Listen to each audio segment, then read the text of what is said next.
we're creating a new category of software.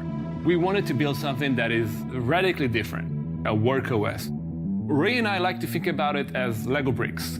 The idea was to democratize and allow people to build their own software. People build unbelievable stuff on Monday. We have customers from over 200 industries. NGOs, we can make them 200%, 300% more efficient. It just blew our mind. Our culture is why we win. Everybody in the company knows everything. Constantly changing. What are we not doing? What are we not building? What's the next step? It's been quite a journey so far, but we still have the same inspiration since we started. I feel we're 0.0001 complete. We have more to prove, more to grow. Monday really has the opportunity to become the backbone of the future of work. For us, it feels just the beginning.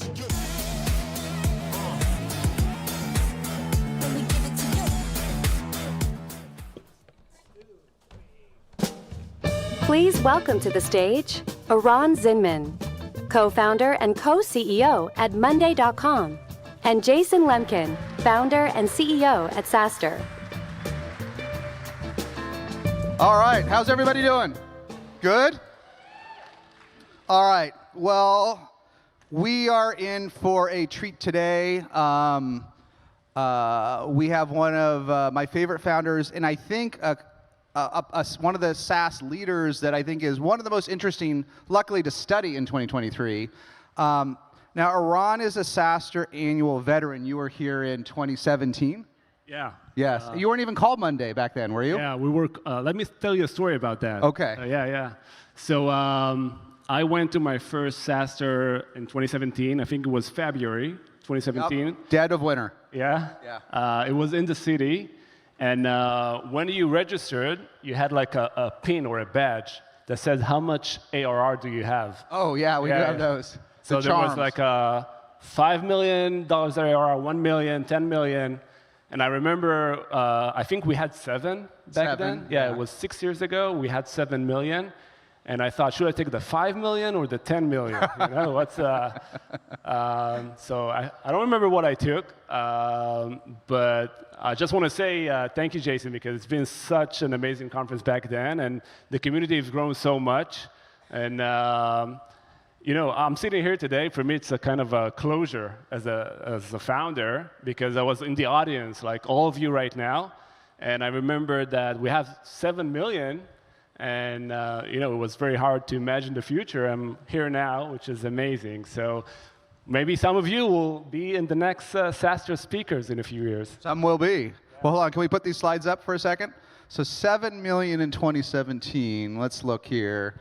Yeah, because you hit 2011 during the year. Yeah. So I want to talk about this slide in a second, but let's just think about the sheer power of compounding revenue for a minute. I mean, Monday is an outlier. I mean, it's one of the best, but 7 million when you came in 2017, and today you're coming up on 700, right?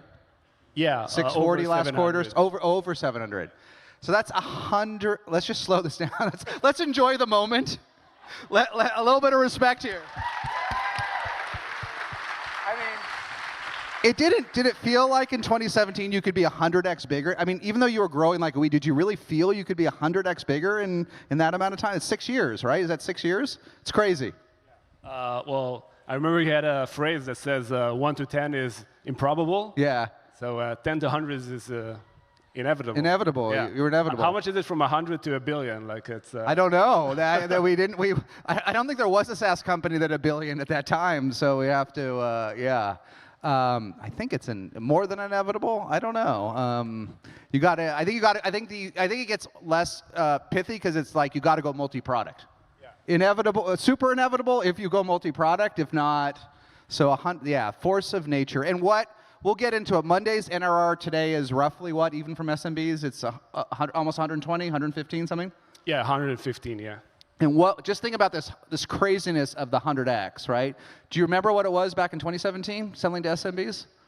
What, the NRR? Yeah, no, the NRR. How much of a boost did we get of this NRR? Do you know what, was it over 100 back then? How much our NRR was in 2017? Yeah. Much less. I don't remember exactly how much it was, but maybe around the 90s. 90s, yeah, that'd be my guess. Yeah. So, okay, there's a bunch of stuff I want to talk about on Monday. It's so interesting. And the title of this presentation, which I unskillfully fast forward, but I think it was steering not turbulent times, because that's not the Monday story. Unpredictable times, is that what it is that we're going to get into? Monday has, you've had your challenges the last few years, but we really, as we'll talk about, we haven't really missed a beat. The growth is epic. So, but before we get there, I was thinking about this. Monday's got to be the SaaS company that more people think they know about that don't. Between YouTube and the Super Bowl, everyone thinks they know what Monday does, but they actually probably only understand part of the suite. And so give us just, in a couple minutes, give us a sense of where it started and everything that Monday does today, just so we can triangulate on where you're at, coming up on $1 billion in revenue.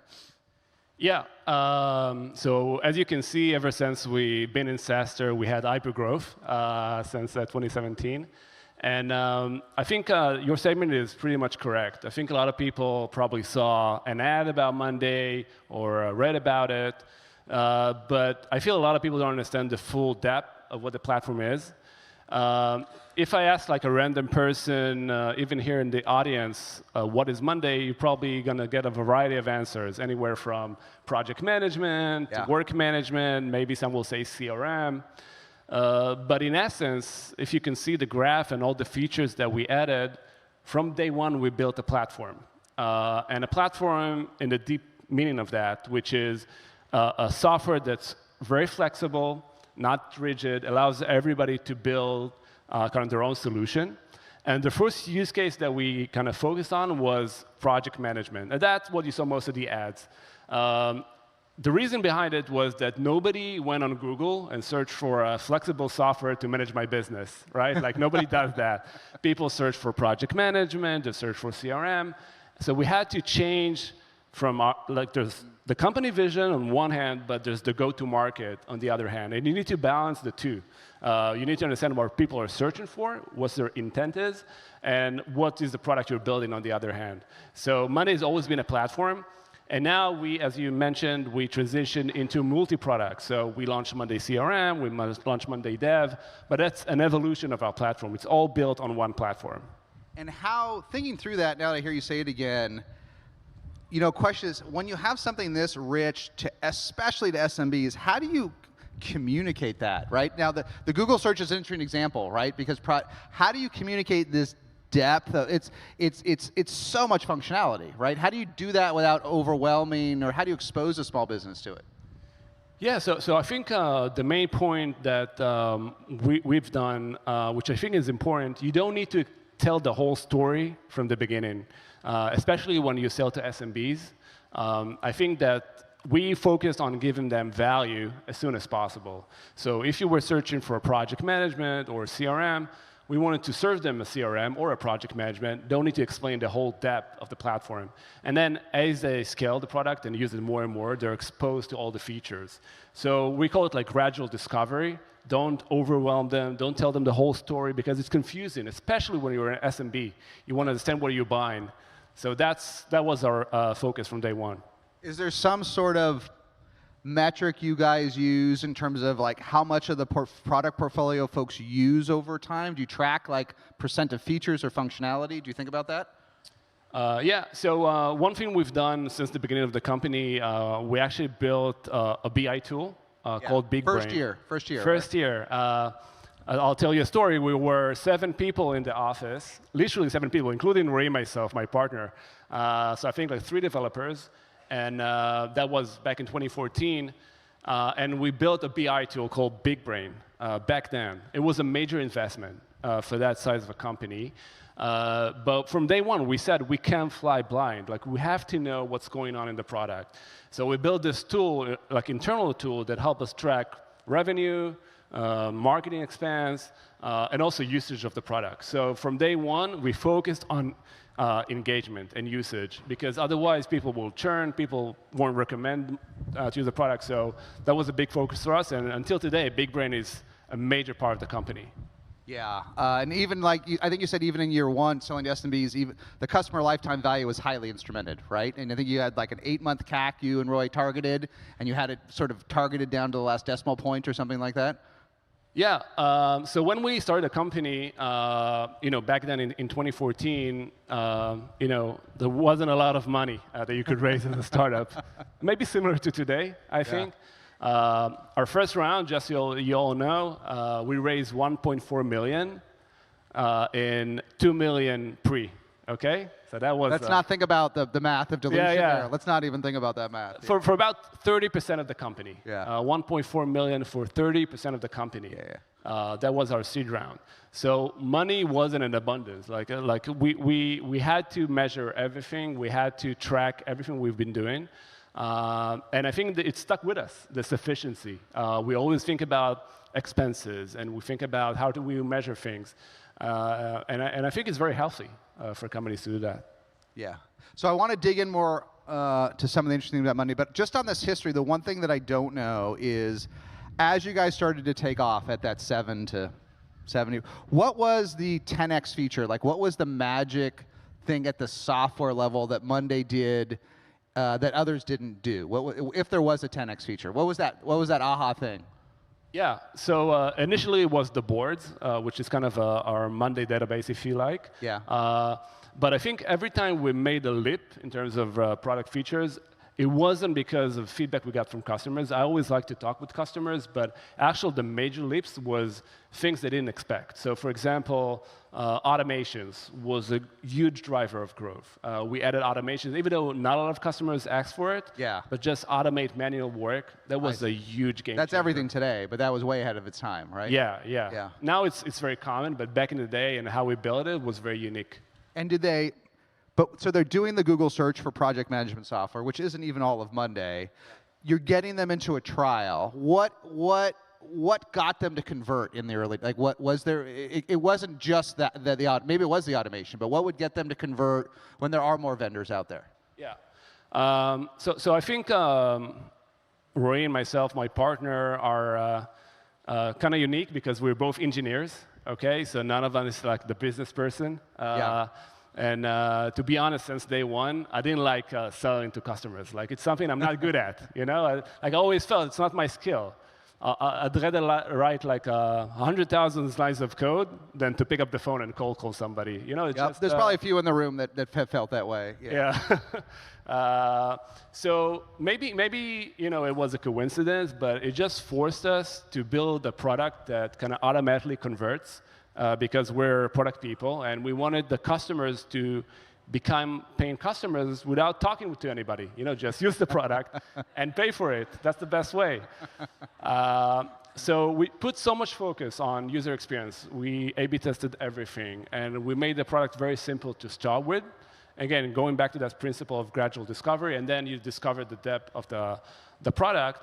But I think that's a great way to build a company if you want to focus on product-led growth, because thinking in retrospect, let's say we had like an amazing salesperson in the company.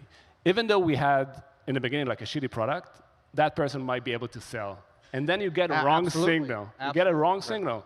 And because we didn't have a salesperson and people have to convert and understand the product by themselves, I think just create a very healthy product market fit. Not all product market fits are equal. So that's, I think, one benefit that happened because of that. Yeah, I mean, and we'll talk a little bit about, Monday has gone up market. 50K customers are your biggest growth area. But if you can start with a true self-service motion, your product can be magically better, right? Versus having humans bridge the gap. It's the nature of bigger customers, enterprise. Humans become the gap fillers. It's not all bad, but you can never go back, I think, is the thing. Yeah. All right, so that's a good background. Let's talk about this for a minute. Obvious to you, but it'll set the tone for the next pieces. I just pulled that 70% of our customers are in non-tech. Real estate, banking, journalism, construction.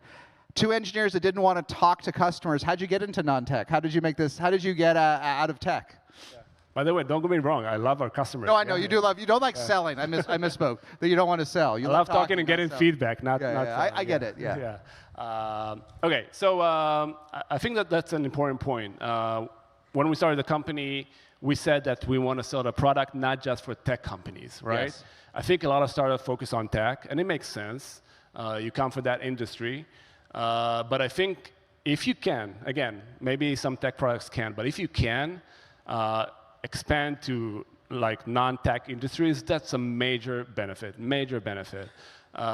From day one, 70% of our customers were non-tech. And non-tech, I mean, you can see here, like real estate, banking, construction, even churches were using us back in the days and now. And for me, that's like the real world. That's like real businesses. And we're probably going to touch it in a few slides, but I think that's one of the things that made us very resilient as a company, even in what we see now, because I think a lot of companies are overly exposed to tech companies, took a big hit compared to others. So and by the way, this was always also a coincidence because the fact that Monday is so flexible, it allowed us to enter into other verticals that we didn't have experience in. Like I have no experience in banking or real estate or construction, but our customers do. And because the platform was very flexible, they could use it and to their own needs.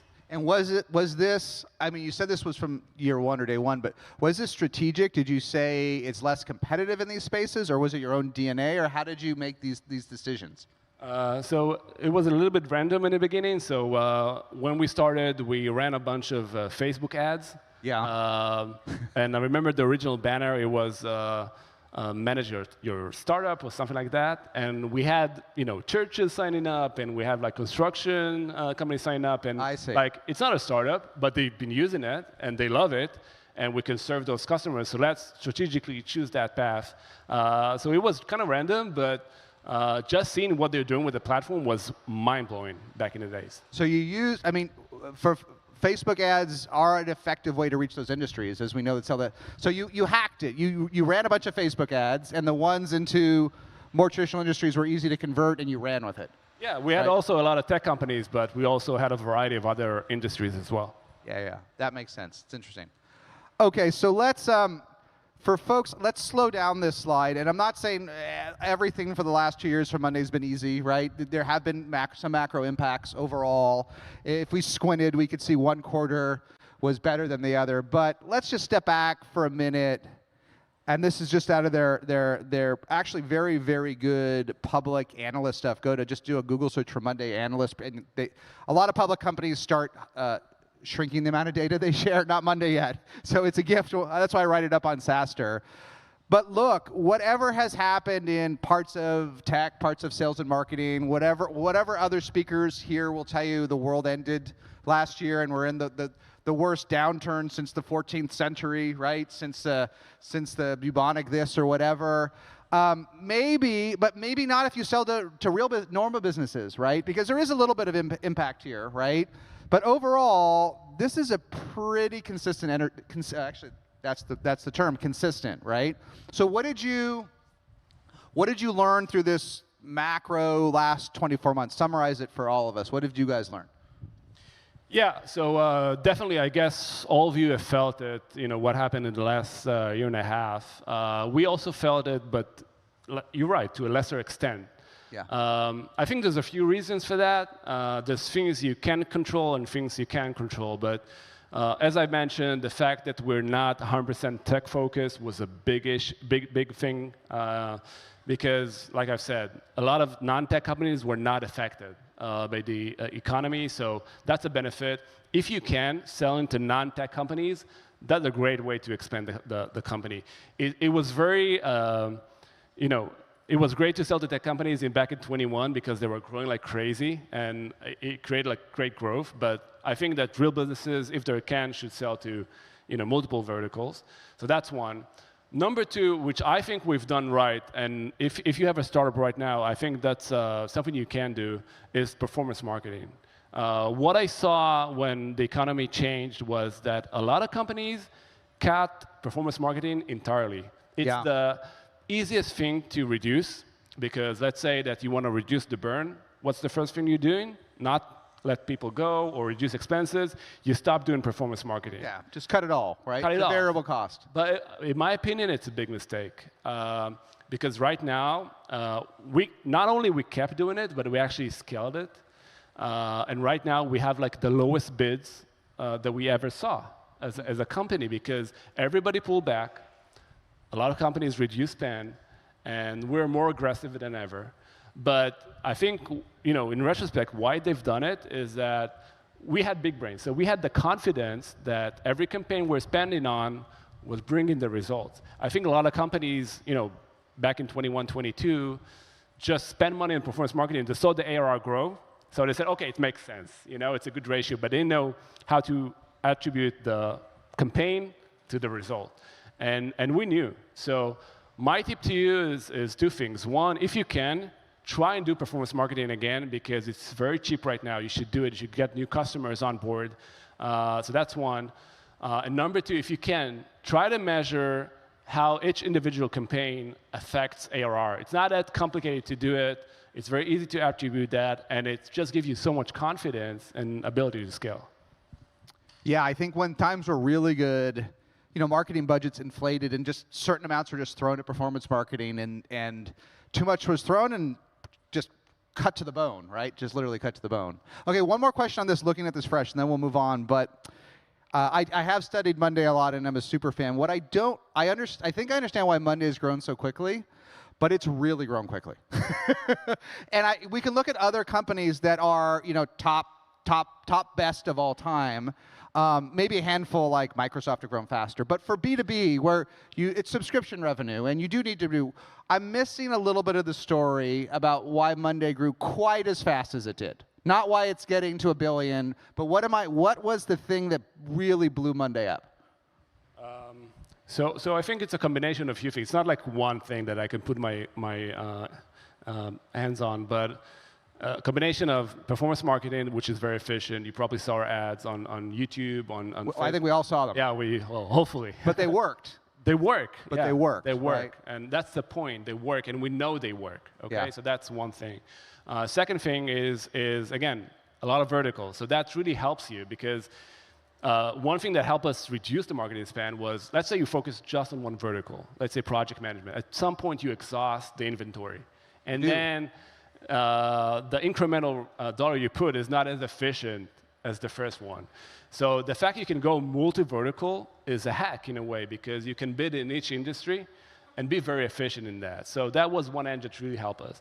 Second one is the product. Okay, we allow our customers to use it, so they don't have a lot of feature requests. We almost didn't get a lot of customer feedback or anything like that, because we gave them the ability to customize their own product. So it's not like 1 million of feature requests that we had every day, because we gave them that freedom in a way. So I think it's not just one thing, but a combination of a few things that really help us grow the company that quickly. On this multi-vertical thing, that is I think a bigger insight than I realized or folks realized. Do you staff it? Do you have like a mini GM of different verticals? Thinking about how many of these verticals have like a PM or a GM? Yeah, so right now we really scale that. So we have Monday Sales CRM and Monday Dev, which is a complete organization within our company. But back in the day, we had a team working on each one of those verticals. And again, each one of those verticals was born because we saw our customers using them. So they've used it for a bunch of things. We learned from them, and then we package that into a product. And I tend to think of, when you're trying to look at the data, I tend to typically think of 10% as material. Like if 10% of your customers in an area lean in on it, because you're doing verticals, was it smaller if you saw 5% of your customers from churches or banking? Was there a number that was material to lean in and invest in more into vertical? So the way we verticalize it wasn't the customer, but the usage. So you have churches doing fundraising, and you have churches managing I don't know what. But there's a lot of use cases that each company uses, and we actually saw what they're using it for, and this is how we package the product for different use cases. Got it. Okay, super interesting. Okay, let's slow this down. I have written a lot of this on SaaStr. And boy, this is the story of the year. Monday's not the only one, but maybe one of the most visceral.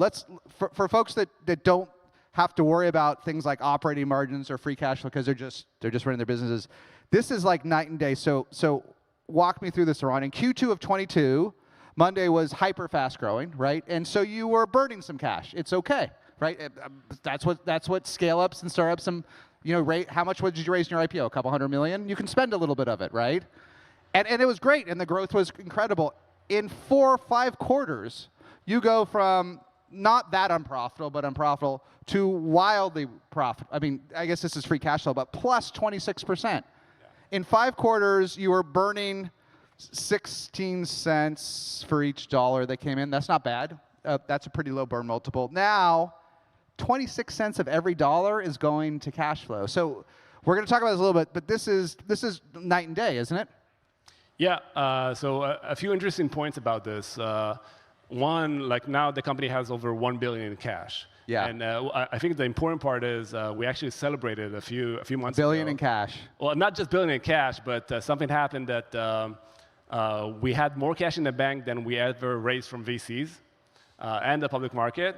So in the board meeting, we asked them Freedom Day. If we can give them the money back and get the shares. But there's a moment in time when you really want to do that, right?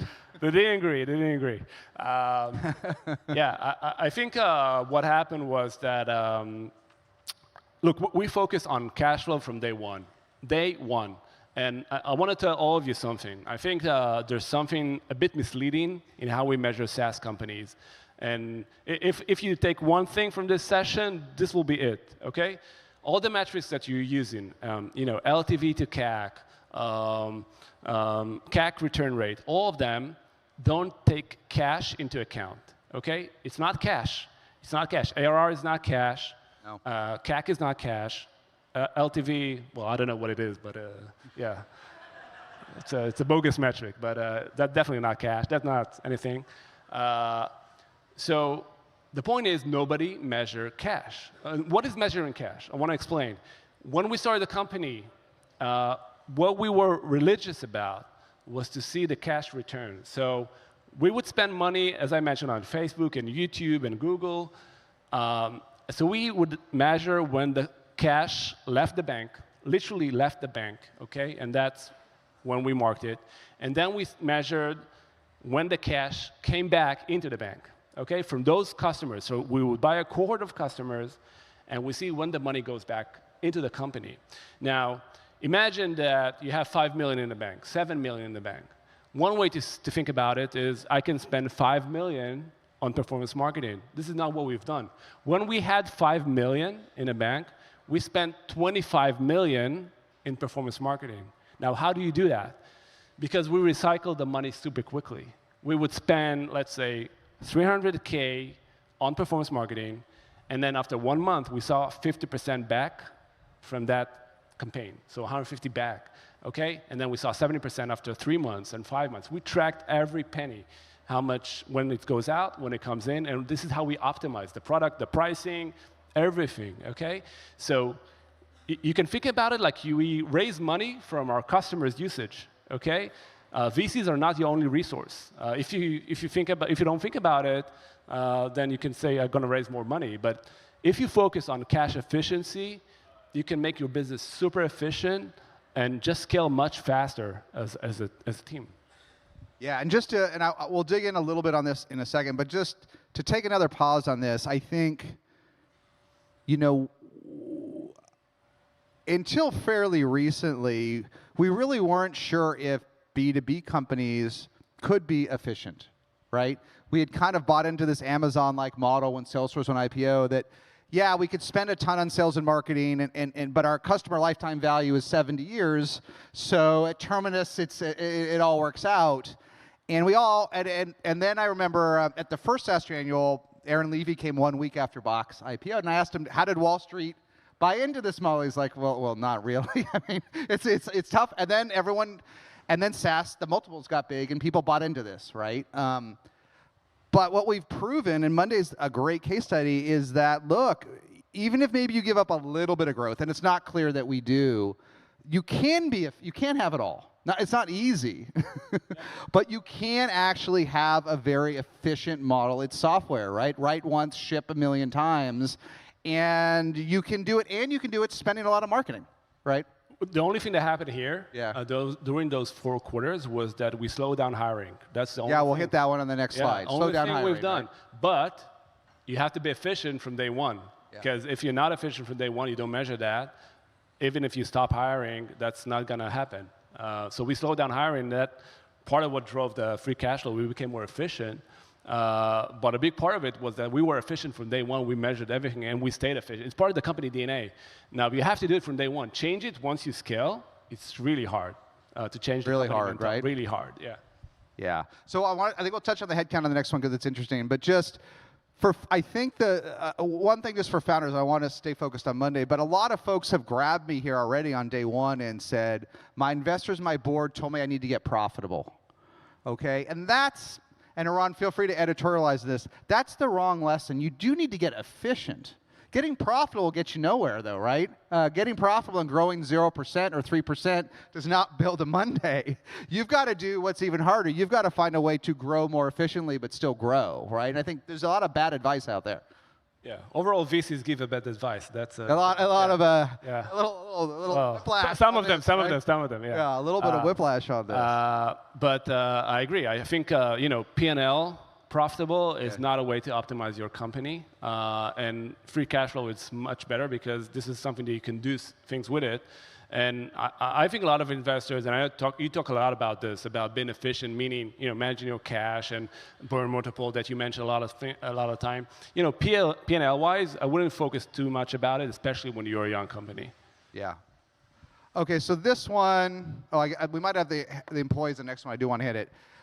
This one's super. There's a lot of interesting going on here, but I want to talk about this one, high NRR from SMBs, right? And I almost know the secrets from Monday, but I actually don't know. I think this is one of the most important things to talk about for anyone that's conquered SMBs. And we can see on this first chart, actually, there has been some NRR impact from macro, right? No doubt about it. If you look at 125 to 110, that's macro. That's it getting harder, folks hiring fewer people, scrutinizing more. Still epic, though, for SMB.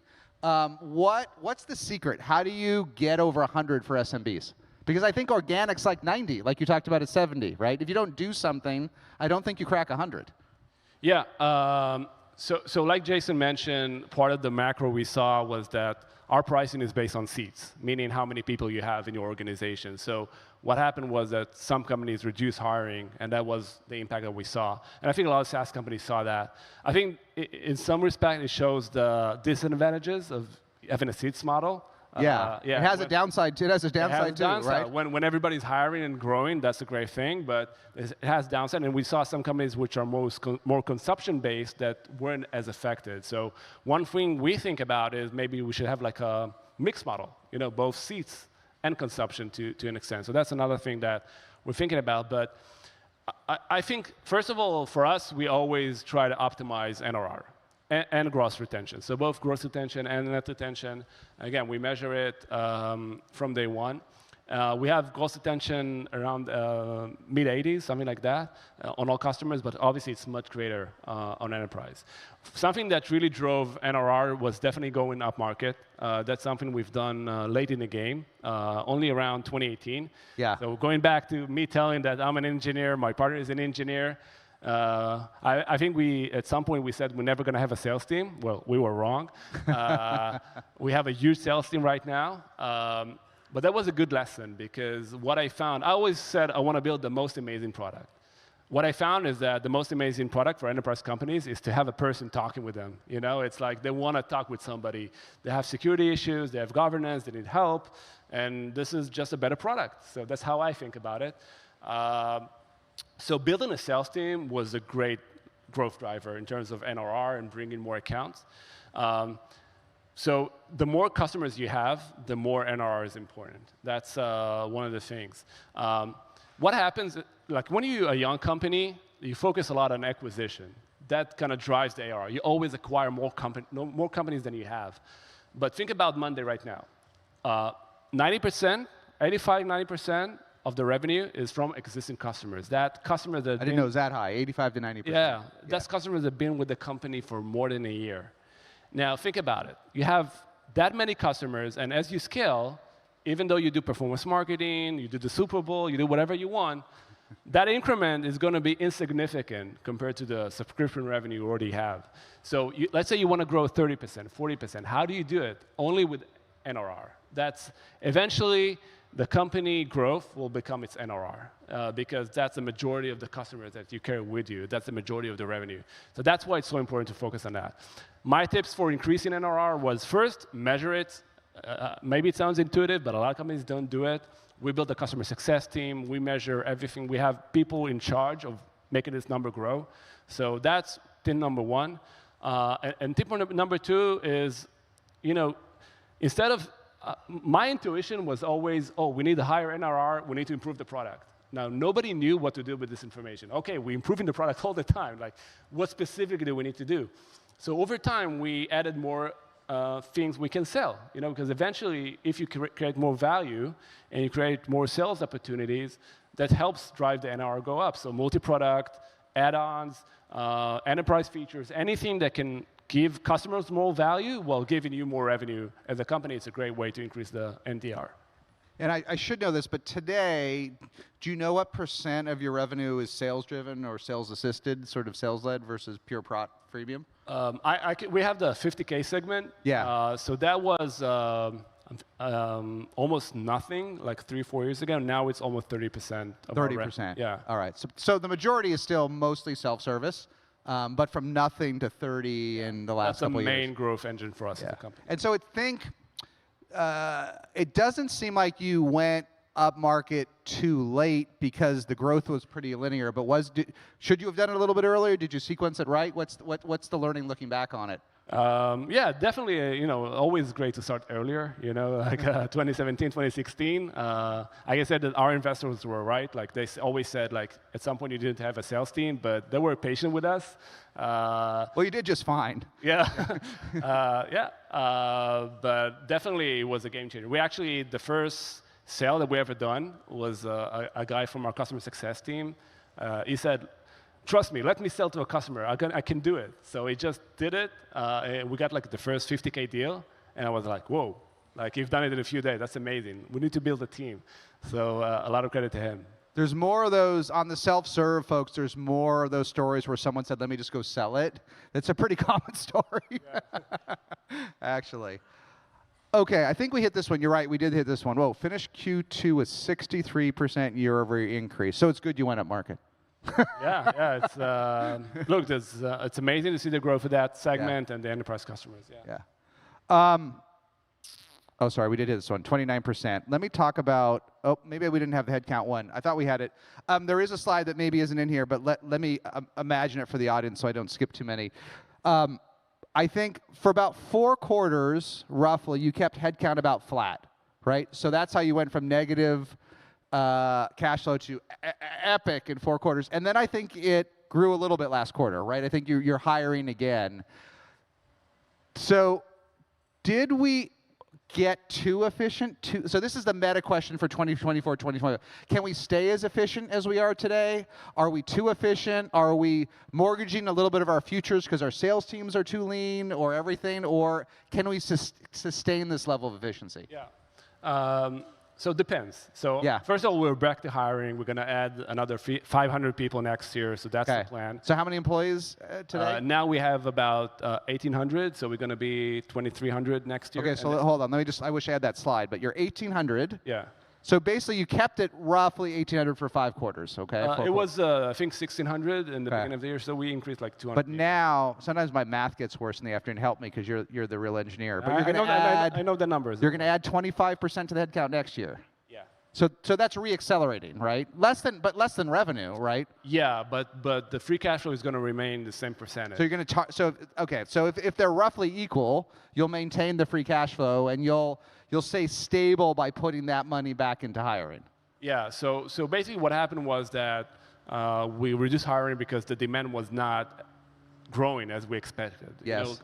Even though I've mentioned that we kept performance marketing, but the demand went a little bit lower than what it was, so we just adjusted the sales team. We measure everything, the sales team as well. So now we see a trend where we see more demand, more customers, so we have the confidence that we can continue and hire more salespeople, more R&D people. So we're going to re-accelerate hiring. We've already been doing that. But I think what happened was very healthy for the companies. We got rid of a lot of fat that we had. Not a lot, because we were very efficient, but every company has fat. So we took the fat out and also improved a lot of things. So we're committed to stay free cash flow positive, roughly the same percentage, while continuing to grow the headcount next year.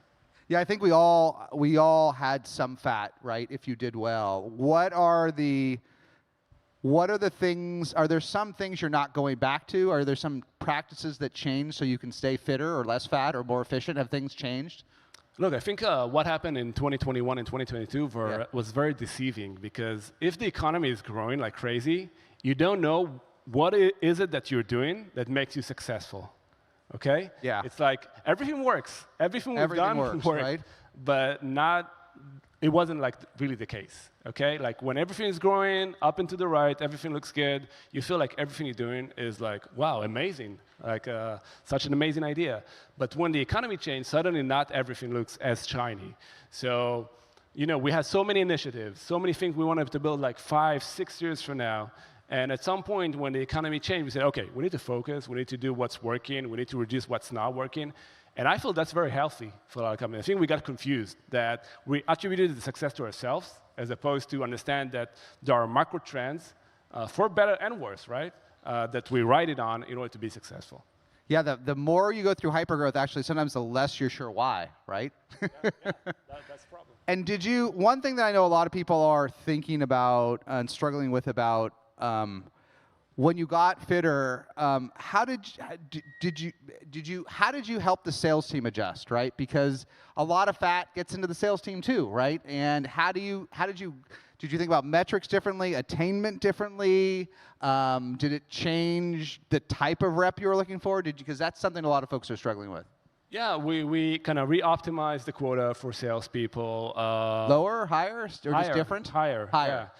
Again, you set a quota, you have expectations from salespeople, and you know, like you can control how many leads they're getting, what your expectations for them. So we increase the quota, make them more efficient, reduce some of the, you know, helping teams that help them sell, but wasn't as efficient. You know, SDRs, optimize some of those teams, CSMs, account managers.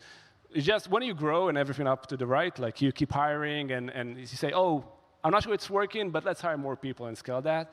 And we went back to the drawing board and optimized some teams and started to measure things we haven't done before. And you know, once you're being proactive about it, it's really, you can optimize a lot of things in the company. I think, you know, with this whole economy change, instead of thinking, okay, we're stuck in this situation, we're going to have a shitty quarter, we're going to have a shitty year, just like COVID in a way. We said, let's do something about it. Let's change, you know, let's try to be proactive. Let's take control.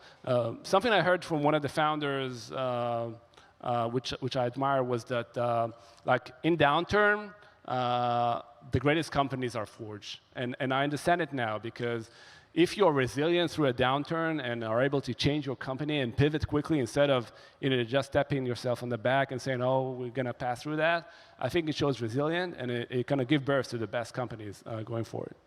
All right, one last one on this efficiency one. I know I've got a lot, but it's so good to have you on, because I do think this is the theme of the next couple of years, right? Samsara just, in their last quarter, they had a great quarter, and they said, we didn't have enough sales capacity. Samsara actually had some big macro impacts, but it was earlier than others. I think it was 3 or 4 quarters ago they had a hit one, and then boom, and they were just like, well, we just don't have enough. We literally don't have enough. We're hiring like mad, right? Did you learn anything about sales capacity? Is complicated. Did you learn about anything from going from fat to skinny to higher quotas? Do you have enough capacity now, or any evolution of that learning? First of all, things happen, you know, just organically. Like, it's not always the salesperson that closes the deal. Some things happen just because they happen. You know, customers want to upgrade, they want more seats, they want more use cases. So you discover throughout the process that you can do more with less people. So I think that's one discovery we had, and we started to measure that more and to make sure that we never go back. You know, always never go back. Never go back. Always try to optimize more, because the less people you have, the more quickly you can move and react and change as a company. I think having a lot of people has a huge downside to it, especially when you're a young company.